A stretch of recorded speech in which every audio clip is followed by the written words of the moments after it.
Hello दोस्तों। तो अभी पीछे मेरे खड़ा है XUV 3XO का MX-1 मॉडल जो पेट्रोल मैनुअल में ही आता है। और मैं इस वीडियो में जो है आपको बताऊंगा बेसिकली क्यों मेरे फैमिली में ये गाड़ी आई।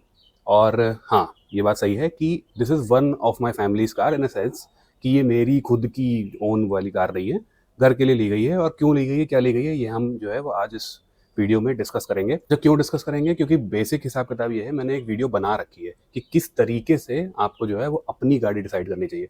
तो उसमें जो पॉइंट्स हैं वो हम इस पे लगाएंगे, लागू करेंगे इस पे। लेकिन एक जो है, एक दो ऑब्वियसली एक पर्सनल पॉइंट है और एक तो बहुत अजीब सा फनी पॉइंट है, वो मैं आपको लास्ट में बताऊंगा कि क्यों, why we chose this car. तो लेट्स स्टार्ट द वीडियो। मैं आपको होस्ट दोस्त यश, आप देख रहे हैं drive ride, and let's see कि मेरे घर में ये गाड़ी क्यों आई। तो उस वीडियो में सबसे पहली ये चीज़ थी कि आपको लेनी क्यों है गाड़ी। तो हमें ये गाड़ी इसलिए चाहिए थी क्योंकि हमारे परिवार को, जैसे जो है पेरेंट्स हो गए या फिर रिलेटिव्स हो गए, इन सबको जो है वो 200-300 किलोमीटर आसपास जाना होता है। ठीक है, अब उनके जाने के लिए एक हाईवे कार चाहिए थी, हाईवे स्पेसिफिक कार। और एक और चीज़ है, वो ये है कि अगर कोई परिवार वाले में से नहीं चला रहा है तो ड्राइवर के भी हाथों में दे सकते हैं, ऐसा कोई दिक्कत नहीं है। तो उस हिसाब से जो है वो ओवरऑल रिक्वायरमेंट थी। अगर एक महीने में समझ लीजिए 2 ट्रिप्स भी लगती है ना, तो मान लीजिए टू एंड फ्रो मिला के 800 किलोमीटर हो गए, और मैक्स टू मैक्स 3 ट्रिप्स लगती हैं तो 1200 किलोमीटर हो गए। तो उस हिसाब से जो है वो एक ये मंथली रन हो गया और ये स्पेसिफिक यूज़ हो गया।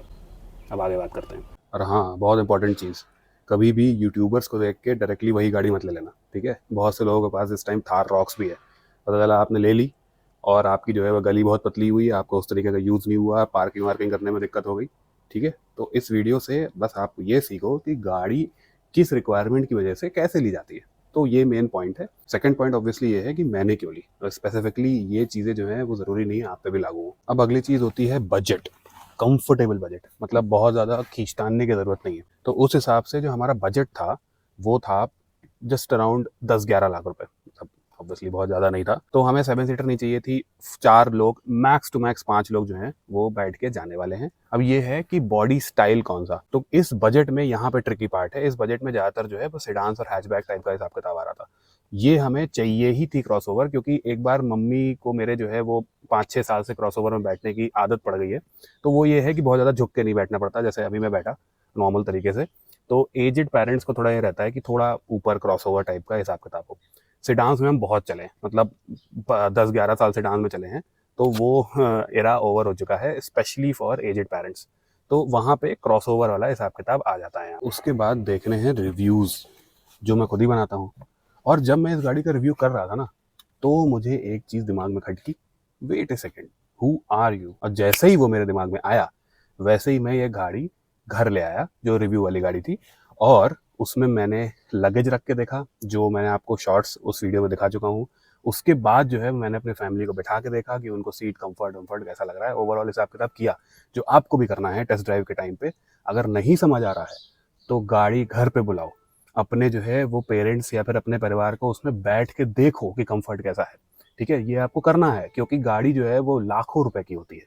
तो इस वजह से एक होम टेस्ट ड्राइव आप करवा लो, अगर आपकी पूरी फैमिली वहाँ शोरूम में नहीं जा पा रही है। ये बहुत ही इंपॉर्टेंट स्टेप होता है, क्योंकि लेने के बाद फिर ये चीज़ होती है, फैमिली कहती है यार सीटें ऐसी नहीं है, वैसी नहीं है, कंफर्ट मेरे को सस्पेंशन का अच्छा नहीं लग रहा है ना, नौजिया हो रहा है, ये सब चीज़ें हो रही हैं। That's a very important thing. और सबसे मेन चीज़ कि always and always set priorities, highest priorities जो होती हैं वो हमेशा सेट करके रखो। और एक चीज़ हमेशा ध्यान रखो कि कहीं ना कहीं आपको सेकेंडरी प्रायोरिटीज़ में कॉम्प्रोमाइज़ करना पड़ेगा। जो इस गाड़ी की हमारी प्रायोरिटी थी, सिंपल, जैसे मैंने आपको पहले बताया कि हाईवेज पे जाना है ना। तो first priority was a proper rated car, 5 star rated हो, सेफ्टी बढ़िया हो। और जितनी भी मैंने जो है 5 स्टार रेटेड गाड़ी देखी है, उनमें one of the best perform इसने किया है। सारे पोल टेस्ट वगैरह सब कुछ देख लो। फैमिली वगैरह का हिसाब किताब है तो ये है कि थोड़े से जो एजेड पेरेंट्स होते हैं, मैंने उनको हर तरीके की गाड़ी में उठाया। ठीक है, तो जो एकदम हम लोग कहते नहीं, ये बकेट सीट्स हैं और अंडर साइज सपोर्ट एकदम है इस तरीके की, पीछे वाली सीट्स भी एकदम बकेट वाली हैं,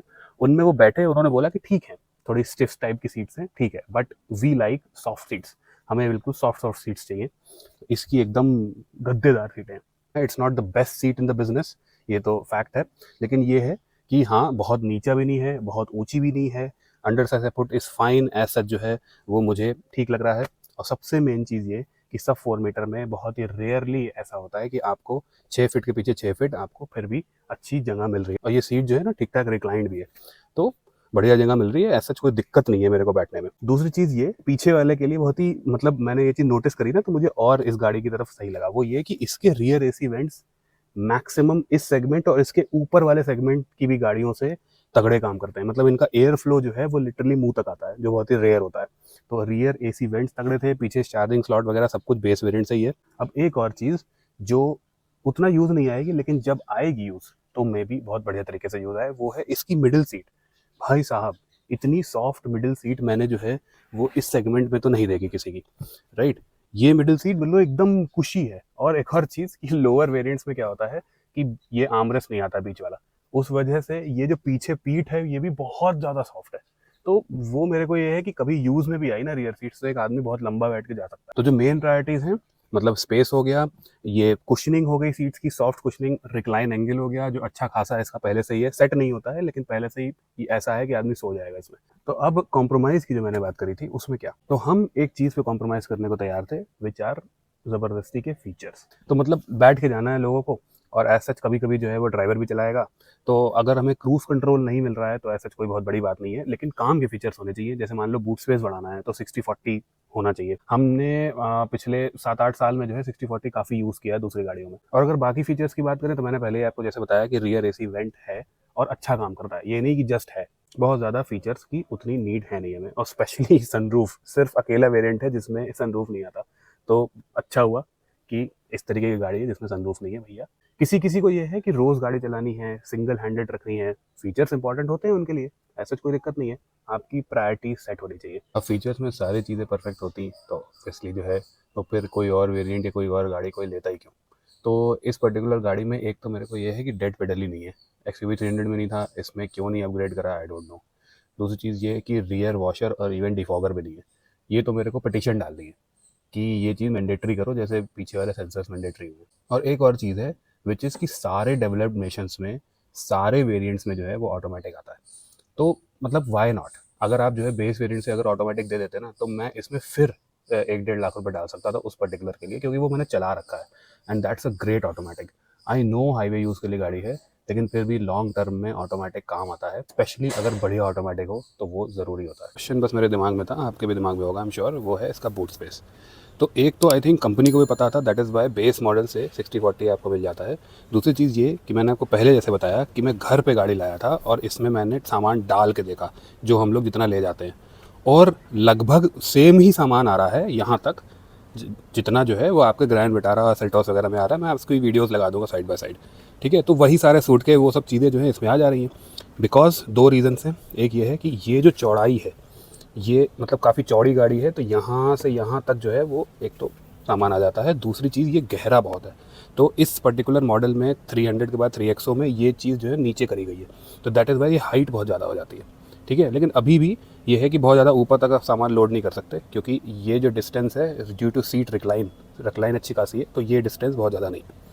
तो ये चीज़ हमारे काम आ गई, क्योंकि डिसेंट सामान लेके हम लोग चलते हैं, बहुत ज़्यादा स्टफ़ नहीं करते हैं। तो अगर आप प्राइसिंग की बात करें जो ओवरऑल नहीं हुई है अभी तक, वो ये है कि मैंने इसमें लगभग 70-80 हज़ार रुपये की चीज़ें लगवाई हैं, और तो ऑन रोड प्राइस आते आते ये 9,80,000 रुपये हो गया, ठीक है। अब उस हिसाब से आप देख लीजिए। अब क्यों है, क्योंकि इसके बेस वेरिएंट में जो काम की चीज़ें हैं जो बाहर से नहीं लगवा सकते वो हैं, जैसे बीच वाला जो है आर्मरेस्ट वो है, पीछे 60-40 रियर सीट्स हैं, और जो है पीछे हेडरेस्ट भी एडजस्टेबल हैं।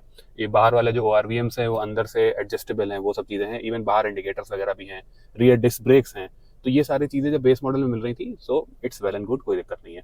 आई थिंक इसी वजह से इस बेस वेरिएंट की जो वेटिंग है वो 8-10 महीने की है। अब उसमें मेरी किस्मत कह लीजिए या बातचीत कह लीजिए, तो उस वजह से मेरे को जल्दी मिल गई। अब आप मॉड्स बताओ तो सिंपल सी चीज़ है, सिंपल चीज़ें कर रही हैं। देखिए, आप सीट कवर वगैरह नहीं है, क्योंकि मुझे डिसेंटली जो है वो इसकी सीट्स ठीक कंफर्टेबल लगती हैं, और डार्क ग्रे कलर की सीट्स हैं, सो दैट इतनी जल्दी गंदी भी नहीं होंगी। फैब्रिक सीट्स हैं तो ब्रीदेबल रहती हैं। बाकी जो बेसिक चीज़ें हैं, आपका स्पीकर्स हो गए, एक टच स्क्रीन होगी जिसमें wireless Android auto, Apple CarPlay हो गया, एक सनग्लास होल्डर है, बाहर से जो मैंने एक अलॉयज लगवाए हैं, और फॉग लाइट्स लगवाई हैं। अलॉयज इसलिए लगवाए क्योंकि मेरे पास टायर्स पड़े हुए थे 17 इंच के, वरना मैं नहीं लगवाता। और ये आपके जो है कंट्रोल्स हो गए, और बेसिक स्टीयरिंग रैप वगैरह हो गया, सारी चीज़ें अच्छी क्वालिटी की हैं, मैट्स वगैरह सब कुछ जो है जितना भी लगवाया है वो बढ़िया क्वालिटी का लगवाया है। और किस तरीके से आप जो है वो बेसिक चीज़ें लगवा सकते हो, क्या देखना है, वो आप मेरी जो है वो मॉडिफिकेशन वाली वीडियो में देख सकते हो, मैं यहाँ डाल दूंगा। दो चीज़ें और हैं, एक तो सेंट्रल लॉकिंग जो है कोडिंग से करवाई है मैंने, तो अगर ये कोडिंग से नहीं होती तो मैं नहीं डलवाता इतनी क्लीनली तरीके से। और दूसरी चीज़ जो है वो आप ये पर्दे देख रहे होंगे, तो इसकी अभी मैं टेस्टिंग कर रहा हूँ। अगर ये अभी मैं रिकमेंड नहीं करूँगा, अगर थोड़ा जो है वो रिलायबल निकले तभी रिकमेंड करूँगा। और बाकी अगर हम चीज़ों पे आ गए हाईलाइट्स के ऊपर जो इस गाड़ी की हैं, जो फैमिली पर्पस तो पूरा कर ही रही हैं, लेकिन इट गोज बियॉन्ड दैट।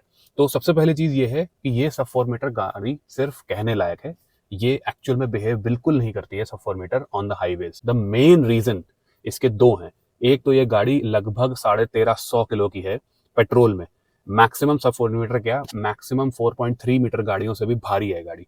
दूसरी चीज 2600 millimetre wheel base, which is exactly same as Grand Vitara, Seltos, Creta. तो इस वजह से ही जो है वो पीछे इतना नीरूम वगैरह आ गया है। और व्हील बेस की वजह से जो हाई स्पीड स्टेबिलिटी वगैरह है वो भी इसकी एकदम एग्जैक्टली 4.3 मीटर्स गाड़ियों की तरह ही है, उल्टा 2-4 गाड़ियों से बेटर ही है। दूसरी चीज आ गई वो ये है कि चलो ठीक है हाई स्पीड स्टेबिलिटी ठीक हो, लेकिन बहुत ज्यादा नॉइज नहीं आनी चाहिए। वो भी चीजों में थोड़ी कॉस्ट कटिंग होती है अंडर 4 मीटर गाड़ियों में, लेकिन इसका साउंड इंसुलेशन भाई साहब, road noise, wind noise, tyre noise, मतलब ये सब एकदम वेल कंट्रोल्ड है। और इनफैक्ट बहुत सी 4.3 मीटर गाड़ियों से बेटर भी है। जब हम ओवरटेक वगैरह करते हैं तो 200 न्यूटन पे टॉर्क है, 6 गियर्स हैं, एकदम बेस मॉडल से ही। तो 9.5 लाख 10 लाख में जो है वो आपको ये दो चीजें मिल रही हैं, 4-5 लोग भी बैठा लो तो आराम से पुल कर लेती है, कोई ऐसा दिक्कत नहीं होती हाईवेज पे। और जो स्टेबिलिटी वाला फैक्टर है ना, उसमें दो चीजें हैं which are taken from XUV 700। जैसे इसका जो ESC का ट्यून है 3rd जनरेशन, और प्लस इसके जो डैम्पर्स की टेक्नोलॉजी है वो भी XUV 700 से लिया है। दैट इज वाई ये ओवरऑल हाई स्पीड स्टेबिलिटी में मदद करता है, जो कि मेरे फायदेमंद वाली चीज थी। अब आप ये मत सोचना कि सब कुछ बढ़िया बढ़िया है। ये जो गाड़ी है, स्पेशली ये जो मैनुअल है, ये इसका सिटी फ्रेंडली नहीं है एंड मेनली बिगिनर फ्रेंडली नहीं है। क्यों नहीं, मैं बता देता हूँ। क्लच जो है डिसेंटली लाइट है, मतलब टर्बो पेट्रोल्स का जो है वो एक ही दो गाड़ियों का क्लच इससे हल्का है, तो वो इट्स फाइन। बट ये जो गियर बॉक्स है ये फर्स्ट और सेकंड गियर पे ना वाइब्रेट करता है प्रॉपर।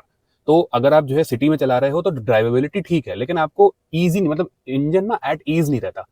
जो NVH लेवल्स हैं, which are noise, vibration and harshness, उसमें जो वाइब्रेशन वाला पार्ट है, बाकी दो चीजें ठीक है, लेकिन वाइब्रेशन में ये गियर नॉब जो है वो स्लो स्पीड्स में और स्टार्ट स्टॉप में प्रॉपर वाइब्रेट करता है। लगता नहीं है कि पेट्रोल की गाड़ी है। तो वो चीजें हैं, इट इवेंस आउट। अगर जो है आप स्पीड तेज कर दो कोई दिक्कत नहीं है, लेकिन सिटी में ये गाड़ी बहुत ज्यादा बिगिनर फ्रेंडली नहीं है। दूसरी चीज ये कि अभी सर्विस वाला जो हिसाब किताब है वो भी मे भी हो सकता है बिगिनर फ्रेंडली ना हो, लेकिन उसमें मुझे ऐसा कोई दिक्कत नहीं है, क्योंकि मैं आई थिंक उस पर्टिकुलर चीज से डील कर लूंगा।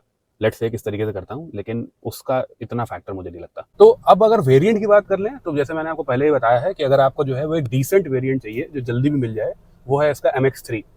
छोटे पहिए हैं, 16 इंच के पहिए। मैंने इस गाड़ी को दोनों में चलाया है, क्योंकि इसमें आए 16 इंच के थे और मैंने बाद में 17 इंच लगवाए, दैट टू मिशलिन टायर जो मेरे पास पहले से पड़ा था। फिर भी मिशलिन के बाद भी 17 इंच में जो 16 इंच की इसकी राइड क्वालिटी, दैट वाज, मतलब वो उस टाइम बहुत ही प्यारी राइड क्वालिटी थी छोटे बम्प्स वगैरह पे। लेकिन 17 इंच में भी ठीक है, राइड क्वालिटी बहुत ज्यादा डिग्रेड नहीं हुई है। मेन चीज मैं आपको बताऊं वो ये है कि आपका बजट थोड़ा लिमिटेड है, मतलब बीच का है। और दूसरी चीज, आपको एक ऑटोमेटिक चाहिए और आपको बहुत ज्यादा बाहर से काम नहीं करवाना, तो इसका आप जो है वो MX3 का ऑटोमेटिक ले सकते हो। बहुत ही बढ़िया, एक तो उसकी ऑटोमेटिक की ट्यून है। MX3 में जो सिस्टम है वो कंपनी से आ जाता है, वायरलेस एंड्रॉयड ऑटो कारप्ले और क्रूज कंट्रोल आ जाता है। और आप कोशिश करना कि अगर आप शहर में भी चलते हो और बम्पर टू बम्पर ट्रैफिक होता है तो don't go for this manual, automatic ले लो। आपको लॉन्ग टर्म में आप जो है थैंक यू करो। एक मेन रीज़न जो मैंने आपको बोला था कि मैं लास्ट में बताऊंगा, थोड़ा फनी टाइप का है, वो ये है, घर में एक तरीके से जो है वो जर्मन, कोरियन, जापानीज़ और मतलब मारुति को भी अगर आप सुजुकी को जापानीज़ कर दो तो उस तरीके की गाड़ियों का एक्सपीरियंस वगैरह सब कुछ है, लेकिन अभी भी एक भी घर में गाड़ी इंडियन नहीं थी। तो मैं इस बार जो है वो एक बार इंडियन मैन्युफैक्चरर को ट्राई करना चाह रहा था कि किस तरीके से रिलायबिलिटी रहती है और क्या इनका जो है वो सर्विस एक्सपीरियंस रहता है। तो मुझे बाकी जितने भी हैं मैन्युफैक्चरर्स उनका सर्विस एक्सपीरियंस का आइडिया है, इंडियन का भी है, लेकिन एकदम at the face of it नहीं है कि खुद जब एक्सपीरियंस करना हो तो क्या होता है। तो वो सारी चीज़ें जो है मुझे खुद भी एक्सपीरियंस करनी थी, और एक इंडियन गाड़ी जो है वो मेरी नीड्स में जब फिट बैठ रही है तो वाई नॉट, तो वो भी एक चीज़ है। तो जी these are all the reasons जिस वजह से जो है वो ये गाड़ी ली स्पेसिफिकली इस वेरिएंट में। तो मैक्सिमम चीज़ें, मैक्सिमम जो हमारे यूज़ के सिनेरियो है उसमें फिट बैठ रही थी, और बहुत ज़्यादा पैसा भी नहीं लग रहा था, और स्पेशली मेन चीज़ ये है कि बेस मॉडल मिल गया। तो ये ओवरऑल हिसाब किताब ठीक बना है। परफेक्ट गाड़ी नहीं है, कोई नहीं होती है, ऐसा जो उस हिसाब से, और इसको जब मैं और चलाऊँगा और इस तरीके का यूज़ करूँगा जो इंटेंडेड यूज़ है उसका, और घर वाले बैठेंगे, दूर-दूर जाएँगे, वो सब चीज़ें होंगी, तो मैं वो सब चीज़ें आपको अपडेट करता रहूँगा कि क्या सही है, क्या नहीं है। Let me know in the comments below आपको वीडियो कैसी लगी। अगर अच्छी लगी हो तो लाइक, अगर आप पहले बार चैनल पे आए हो तो subscribe to the channel. Subscribe करे बिना मत जाना। अगली वीडियो में मिलते हैं। बाय।